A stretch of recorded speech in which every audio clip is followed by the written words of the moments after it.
we didn't really have any warning until the first impact. There was nothing to alert us that anything was wrong. The descent seemed relatively normal. So it was really only the first impact when we, and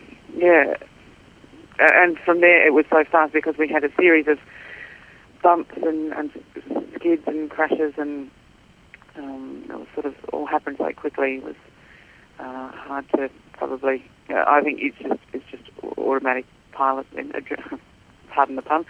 It's adrenaline of bracing for the impact, and I don't think I really registered what had happened until we come to a stop.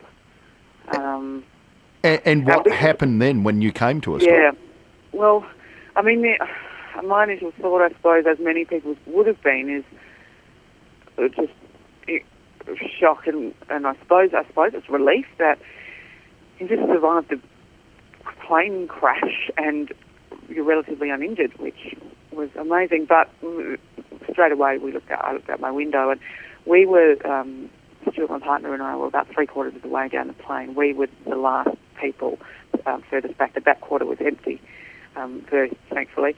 So we looked out the window, and there were flames around our window and behind us. So we knew that we needed to get out very quickly. Going backwards wasn't an option, so it was a matter of heading down the aisle to the front.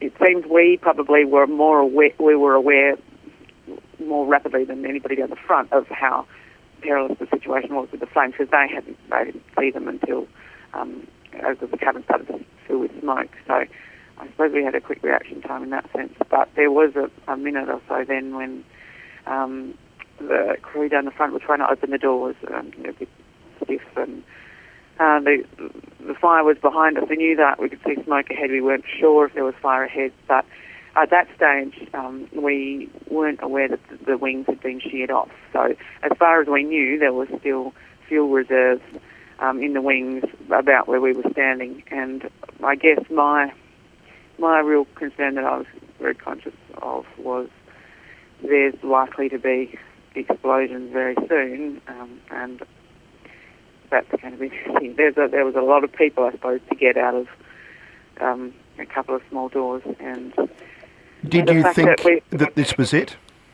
I did for a minute. Yeah, yep. And I mean that sounds very dramatic, and I suppose it is. But I definitely had that conscious thought when.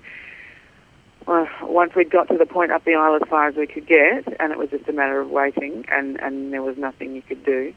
There was time, I think, to actually process a few thoughts other than just the immediate escape response. And that was definitely what came to mind. I remember quite clearly looking out the window and the flames and the number of people around me, and just having this thought of, I can't see us all getting out of this at all. So how did you all get out in the end? We exited through the front doors, and I think most people did, off to two sides. So we sort of ended up piling out of two different sides of the plane. And from our side, we saw the pilot come out. He was quite bloodied up in the face, and a couple of other people who collapsed from the smoke inhalation. But we didn't see any of the serious burns from our side. I think they were from the other side. So we would sort of, I suppose, the whole incident, from the first awareness that something was wrong until being out on the road, would have only been not even 5 minutes probably. And Anna, from your description, it is incredibly lucky that only one person actually died on the plane. The other person died on the ground. It is. I mean, the sequence of events, I suppose there's a few things that we think are lucky. First of all, that it wasn't a propeller plane, as all the other air-to-ground flights we've been on have been, because I imagine that a propeller could have done a bit of damage to the body of the plane. The fact that the wings sheared off through the trees when we came in, which we weren't aware of at the time, but that meant that the major fuel reserves were gone, so the explosions that happened as we were getting off the plane were relatively minor, perhaps compared to what they could have been. And I imagine the wings coming up would have absorbed a bit of the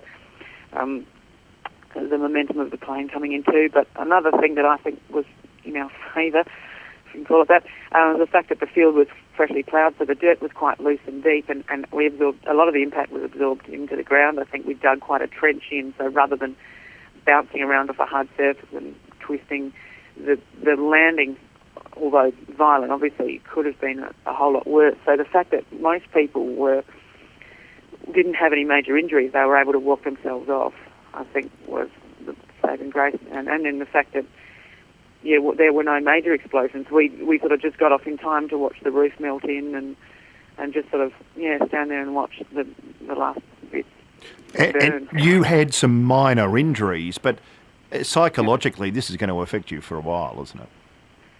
Yeah, it's hard to say. I really, I suppose, consciously made the point of wanting to, it sounds a bit morbid, but wanting to stand there and watch it burn for a bit. Once we sort of had our wits about us and realised that most people we recognised a lot of people off the plane and we thought, this looks good, it looks like lots of people are getting off okay. So I sort of stood there and wanted to watch it for a bit and try and just process that it was real, because you've seen these images of planes in media reports and in films and that sort of thing, but it's very hard to actually register, I suppose, that was the plane that you were on and all your belongings are still on that and you could have been on that and this is happening right now. I still don't know if we haven't fully grasped that. Anna Bartsch from Adelaide, who's had a hell of a Christmas day. Thanks indeed for your time. Thank you.